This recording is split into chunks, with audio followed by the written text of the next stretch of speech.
Every man believes he is ready for battle, yet most are slaves to their emotions, blind to manipulation, and powerless in the face of cunning minds. If you cannot master your own thoughts, you will forever lose to those who have. This video reveals how to train your mind to win every battle, both seen and unseen. The battlefield of life is not made of swords and shields, but of minds and wills. The weak seek fairness, the powerful seek advantage. Those who survive are not the strongest, nor the most righteous, but those who command their own nature and bend others to their design. Here, we strip away illusions, expose the machinery of human behavior, and arm you with the discipline to conquer, not by chance, but by calculated design. For in every encounter, there is victory or defeat, and only the prepared mind knows the difference.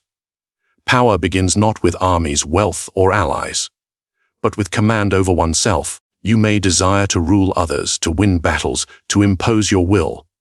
Yet tell me, how can you command the world when you cannot even command your own impulses? Most men are ruled by an inner tyrant: anger, greed, lust, envy. They believe themselves free, but in truth, they are slaves. Their emotions march them like soldiers into foolish wars, into reckless decisions, into traps set by sharper minds. And when defeat comes, they blame fate, fortune, or cruelty. But the truth is simpler: they were conquered long before the enemy even appeared. Look at history. Caesar crossed the Rubicon because he mastered hesitation. His rivals, paralyzed by fear and envy, could not act. Alexander's empire was not won by strength alone, but by a mind disciplined enough to turn ambition into relentless focus. Contrast this with kings undone by temper or generals consumed by pride. How many have fallen not by the sword of another, but by the weakness of their own nature? And now, look at yourself. Do you think you are any different? How often have you acted out of rage and regretted it? How often have you pursued desire only to be ensnared? How often has your tongue betrayed you before your mind could restrain it? You may clothe yourself in fine words, in discipline, in the image of control. But if your thoughts are unguarded, if your emotions rule unchecked, you are already defeated. The first conquest is the conquest of the self. It is not glorious. It is not praised by others. It is a silent war, fought in the shadows of the mind. Yet its rewards are unmatched, for the man who governs himself becomes unassailable. Consider this: when insulted, most men erupt with anger. Their pride is wounded, their vanity screams for satisfaction. But what is anger? Nothing more than a chain that your enemy places around your neck. The moment you lash out, you reveal weakness. You show that your strings can be pulled. You confess that you are not sovereign of your soul, but a puppet reacting to the world. But the man who feels the same insult, yet remains unmoved, who measures, calculates, and chooses when to respond, this man terrifies others. For he is unpredictable. He is not driven like cattle by emotion. He chooses when to strike and when to remain silent.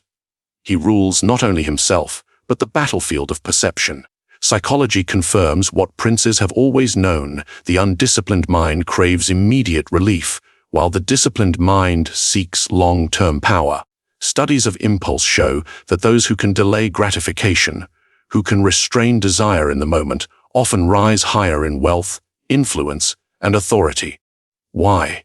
Because power belongs not to those who burn hot, but to those who endure cold. Think of a gambler who risks everything in a fit of desperation. Think of a lover who throws dignity aside for fleeting pleasure. Think of a politician who speaks in haste and destroys a career with one careless word. These are not victims of chance. They are victims of themselves. And here lies the cruel truth: most men will never master this inner tyrant. They will polish the chains of their slavery, call them passion, and hope the world forgives them. But forgiveness is for the weak. The strong demand control. Ask yourself, what rules you? When anger strikes, do you strike back blindly, or do you bend it into strategy? When fear whispers, do you retreat, or do you use it to sharpen your senses? When desire tempts, do you become its servant, or do you make it your tool? The ruler who cannot master himself will never master his people. The strategist who cannot master his impulses will lose to one who can. The man who cannot stand guard at the gates of his own mind will always be conquered from within. So let me speak plainly. If you would win every battle in life, your first enemy is not your rival, nor your adversary, nor the world that resists you. Your first enemy is the voice inside that urges you toward weakness, impatience, and recklessness. Crush that voice. Chain it. Bend it into obedience. Then, and only then, will you be prepared to face the wars outside. But if you think this is enough, you are mistaken. For self-mastery is only the beginning. The next step is far darker, far sharper, learning how to shape the perception of others and to wield appearance itself as a weapon. The truth is fragile. It bends, it shifts, it can be buried. What endures is not truth itself, but the mask men believe. And if you can control that mask, if you can shape how others see you, you hold more power than those clinging desperately to reality. Do you imagine rulers win loyalty through honesty? Do you believe men follow the truth? No. They follow the image of strength, the illusion of virtue, the appearance of certainty. They bow not to what is, but to what seems. History makes this clear. Consider Louis XVI of France, called the Spider King. He wove webs of deception so subtle that even his allies could not see through them. He dressed in plain robes, feigned humility, concealed his ambitions. His enemies underestimated him, mocked him as weak, until his snares closed, and they found themselves trapped. His power lay not in what he truly was, but in the perception he crafted. Now ask yourself, what image do others hold of you? Is it one you designed, or one they imposed upon you? Because make no mistake, if you do not forge your own mask, the world will forge it for you. And their design will never serve your interests. The masses are simple in this: they cannot see into the heart, but they can judge what is shown. They respond not to substance, but to surface. This is not cynicism, it is psychology. Studies of human cognition reveal that people form judgments in seconds, and once formed, they cling to them stubbornly. The first impression becomes the prison of perception, and only the cunning know how to build that prison to their advantage. Think of the courtroom. A lawyer knows the jury will not truly weigh every fact. Instead, they respond to tone, posture, confidence. A trembling voice destroys credibility. A calm gaze, steady and sharp, creates the illusion of truth, even if lies drip from every word. Which wins? Not fact, but perception. Or consider modern politics. A leader may be corrupt in private, weak in strategy, even morally bankrupt. Yet if he projects decisiveness, if he surrounds himself with symbols of power, if he speaks in absolutes, he will be followed. Why? Because men crave certainty more than they crave truth. So I ask you again, what mask do you wear? Do others see strength when they look upon you, or do they sense the cracks beneath your surface? Understand this: weakness felt is weakness exploited. The perception of fear invites attack, but the perception of confidence, even feigned, can halt aggression before it begins. There is danger, of course, in living by appearances. If your mask breaks, the betrayal breeds fury. Yet this is why mastery demands vigilance. The prince who seems merciful may be ruthless in secret. The commander who appears gentle may, in fact, strike mercilessly when the time is right. What matters is not exposing the truth, but maintaining the illusion long enough to achieve your ends. The wise ruler uses symbols like weapons. Clothing, gesture, silence. Even the architecture around him. All are tools to shape perception. Think of the church, cloaking itself in grandeur, cathedrals that reach the heavens, robes of gold, processions that blind the eye. Do you think the masses obeyed because of doctrine alone? No. They obeyed because the image of divine authority crushed doubt before words were even spoken. And do you think this game belongs only to kings and priests? It belongs to you. Every interaction you have, at work, in friendship, in love, is governed by perception. Show neediness, and you will be dismissed. Show indifference, and you will be pursued. Show weakness, and you will be prey. Show calm command, and others will bend toward you, often without realizing why. The truth of your heart matters little. The perception of your power matters everything. So guard your mask. Polish it, shape it, weaponize it. Let others see what you want them to see, while you conceal what must never be known. And here lies the cruel irony: most men despise the mask, calling it false, artificial, deceitful. Yet they are the very ones enslaved by it. They denounce illusion, yet obey it. They curse manipulation, yet fall victim to it again and again. You must rise above such weakness. You must become the one who holds the strings. But remember this: perception alone is not enough. It may win loyalty, it may shield you from attack, it may inspire fear. But it is fragile unless reinforced, for sooner or later, men will test the mask. They will push, seeking the substance beneath the illusion. And when that moment comes, only one weapon proves more reliable than perception. It is the power that rules hearts more firmly than love and secures loyalty more strongly than trust. That weapon is fear. Love is a fragile bond. It rises with ease, but it vanishes even faster. Men swear devotion in one breath and betray you in the next. Respect endures longer, yet even that has limits. But fear holds steady. Fear grips the heart when love has faded, when respect has crumbled, when loyalty has rotted away. Do you believe this is cruel? Then ask yourself, is it better to be betrayed by affection or protected by dread? History provides the answer. Consider Cesare Borgia, the ruthless Duke of Valentinois. He rose not because men adored him, but because they trembled before his resolve. He punished swiftly, rewarded sparingly, and kept his soldiers and subjects in awe. Even his enemies admitted no one dared to defy him openly. It was not love that secured his power, but fear, sharpened with precision. Now think of rulers who relied solely on affection. They were beloved in good times, celebrated when fortune smiled. But when hardship struck, love evaporated. The same people who praised them yesterday abandoned them today. Affection cannot be trusted, for it is tied to self-interest. Men love when it is convenient. They fear regardless of convenience. This is not cynicism, it is psychology. Modern studies reveal the same truth: positive emotions inspire loyalty, but negative emotions enforce boundaries. Fear activates the primal mind, demanding caution, obedience, and respect. Love invites closeness, but fear secures distance, the kind of distance that protects power. But let us be clear: the intelligent ruler does not aim to be hated. Hatred breeds rebellion, vengeance, and plots in the dark. Fear must be wielded with discipline, never with reckless cruelty. A tyrant who delights in unnecessary blood soon faces the knife himself.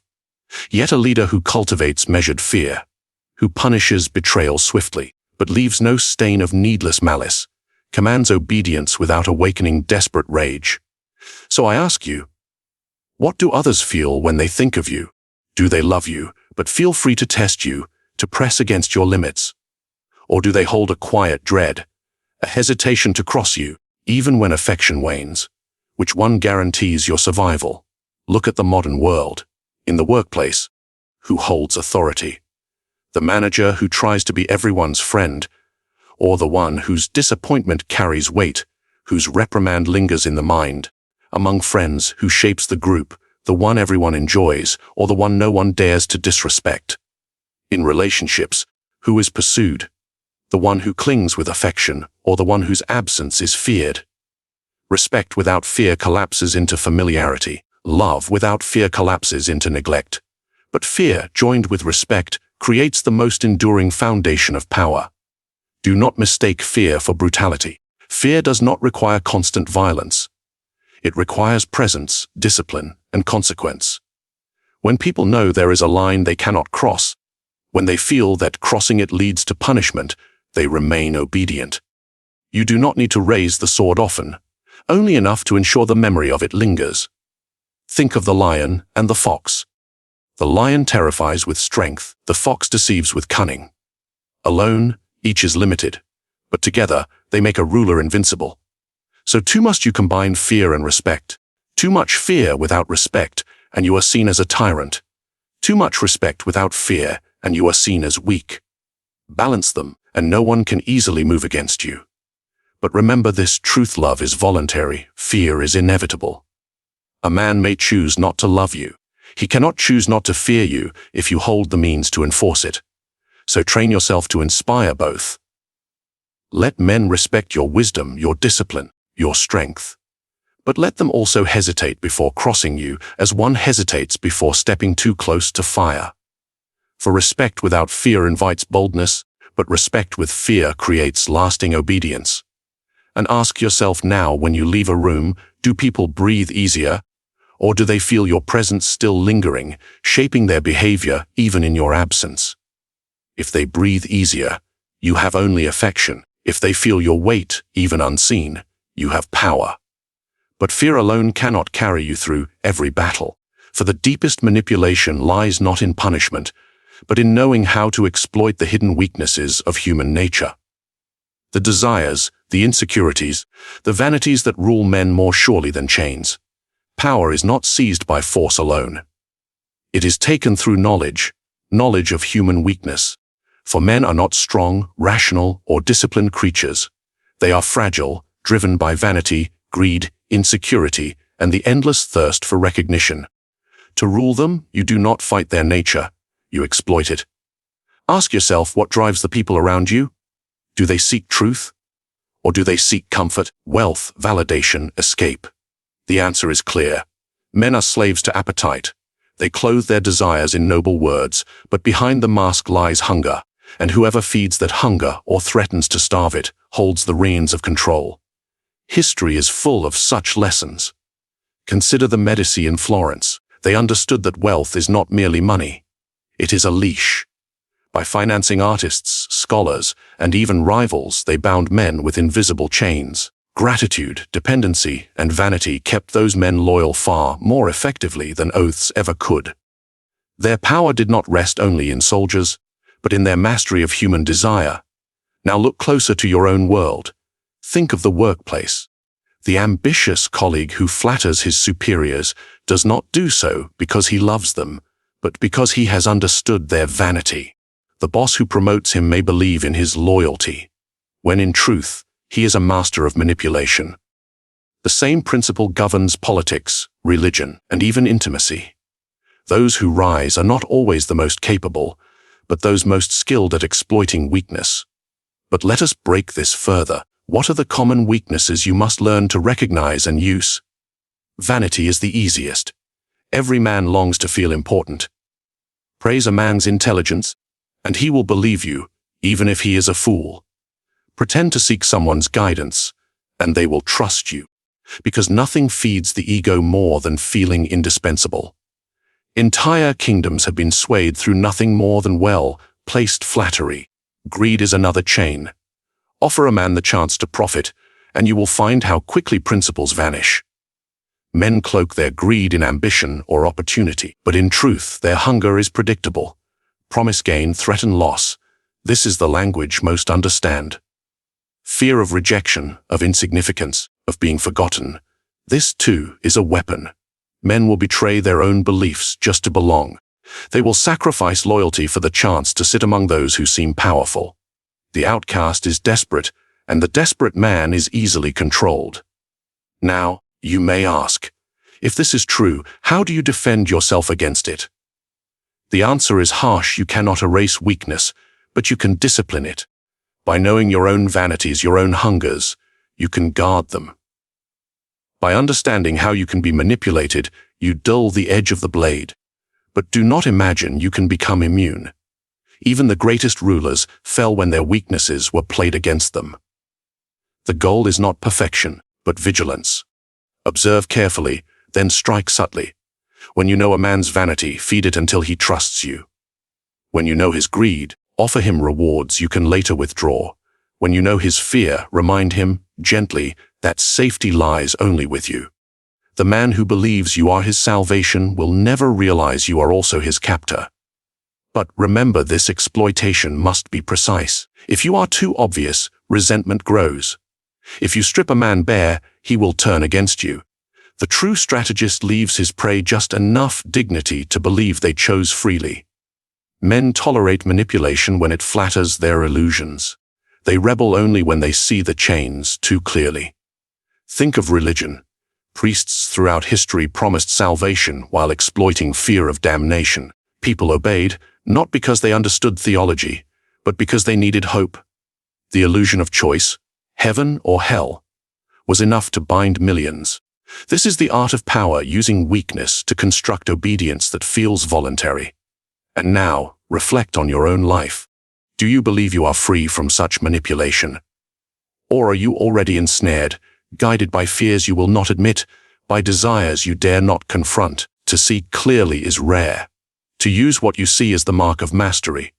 But let me warn you, understanding weakness gives you tools. Yet, without knowing when to use them, you risk ruin. For power is not only about exploiting desire, it is about choosing the moment to act and the moment to wait. And that, my friend, is the next battlefield, the calculus of conflict. When to fight, when to retreat, and when to let your enemy destroy himself. Victory is not given to the strongest, nor to the most virtuous. Victory belongs to the one who understands timing, perception, and the intricate calculations of human behavior. This is the calculus of conflict, the art of knowing when to strike, when to retreat, and when to allow your enemy to destroy himself. Do you think every battle requires confrontation? You are mistaken. Most men act as if aggression alone wins the day. They charge, they argue, they raise armies, only to fall into traps of their own impatience.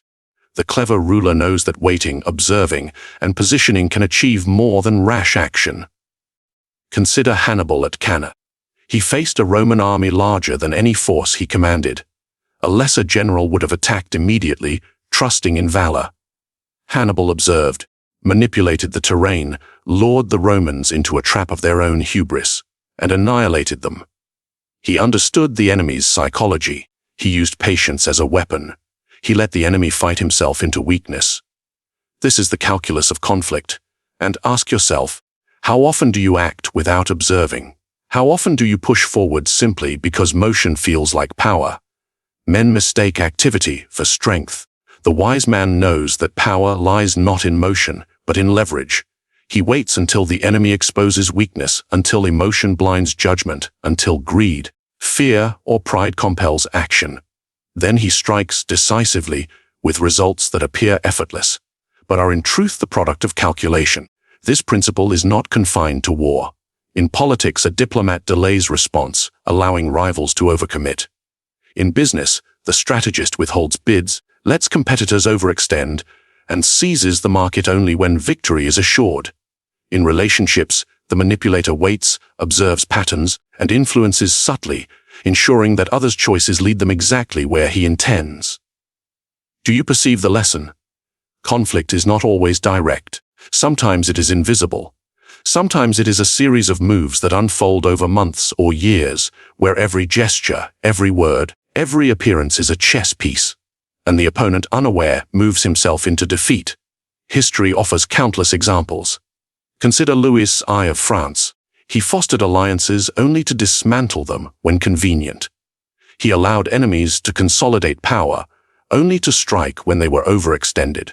He understood human nature. Men are impulsive, eager, impatient. He waited. He calculated. He struck, and the kingdom bent to his will.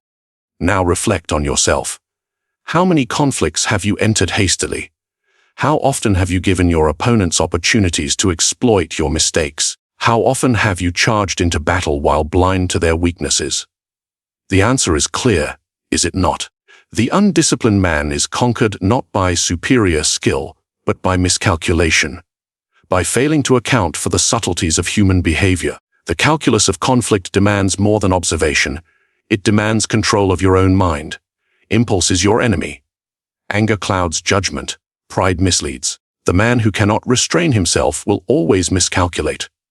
Yet the disciplined mind, patient and unshakable, can exploit every weakness, predict every move, and turn the chaos of battle into an instrument of personal gain. And here lies the cruel irony. Often, victory is not won by your hand at all.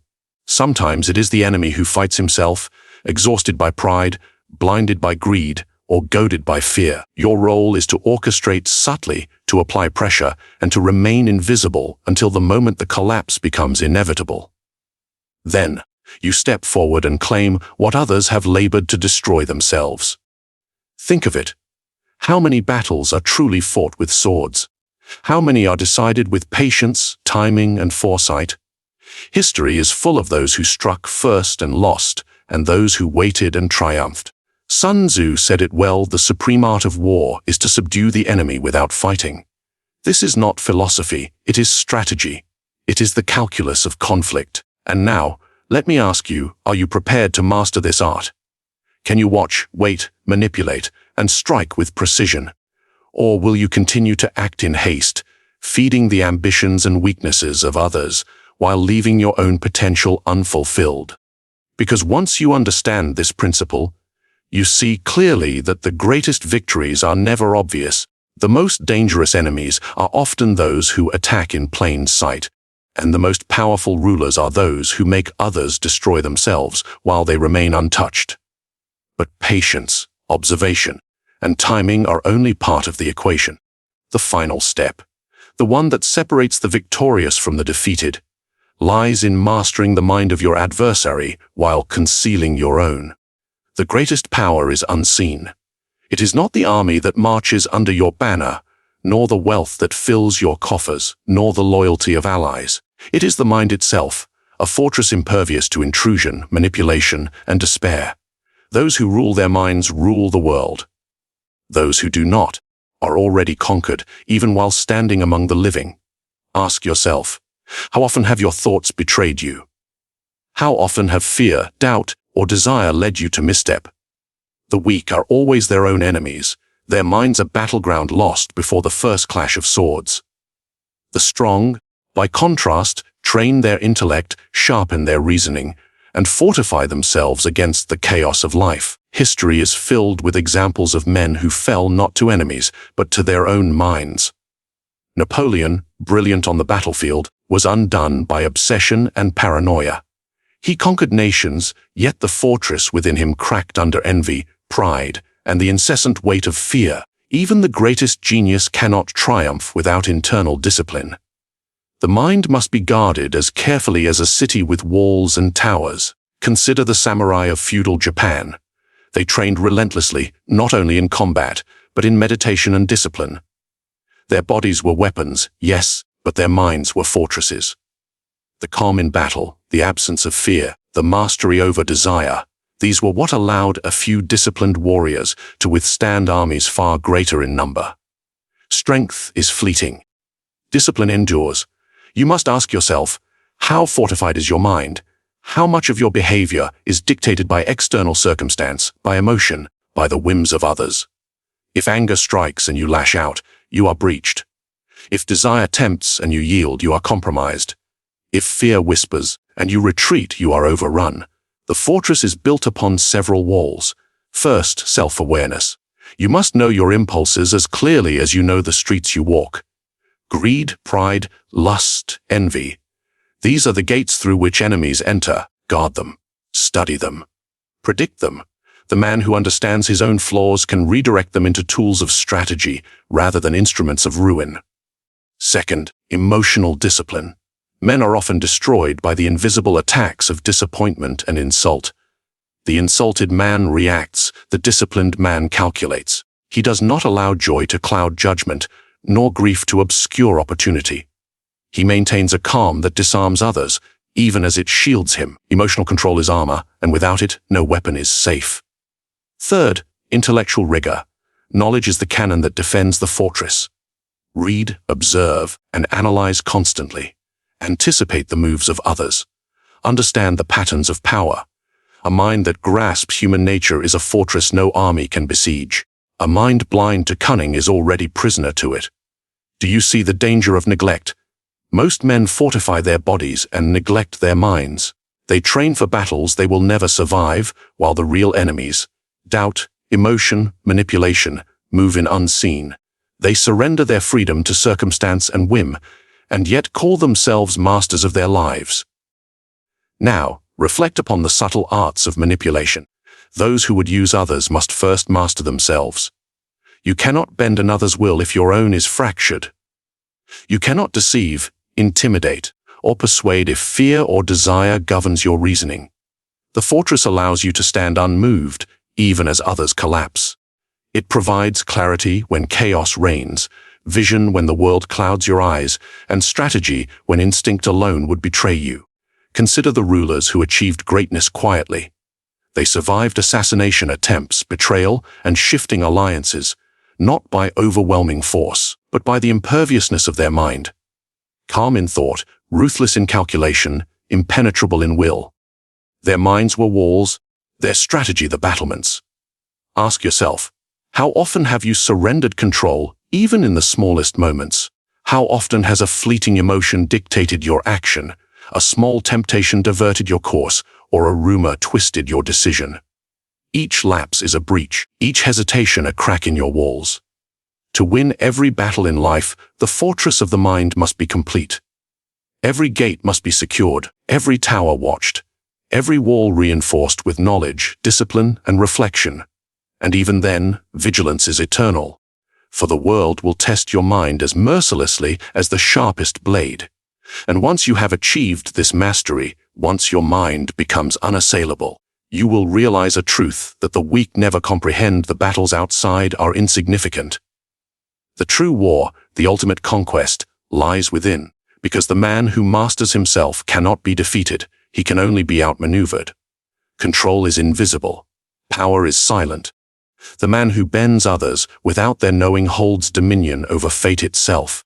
Ask yourself, how many battles have you lost because you revealed your hand too soon? How many opportunities have slipped because you trusted emotion over calculation?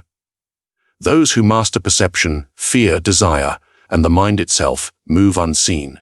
They strike, influence, and command while others remain blind. The weak fight openly, shout their intentions, and stumble into their own traps. The wise manipulate the unseen, shape reality through subtle influence, and leave the world believing they act freely. You have learned the keys. Master yourself, control appearances, wield fear and respect, exploit weakness, calculate your conflicts, and fortify your mind. These are not theories, they are tools. Will you use them, or remain prey to the cunning of others? If this struck a chord, leave your thoughts below. Tell us what truths you've noticed in your life, the manipulations you've witnessed, or the strategies you've tried. Subscribe now for more Machiavellian insights, and share this video. Let others learn the art of unseen power. The game is always in motion. Will you play it wisely?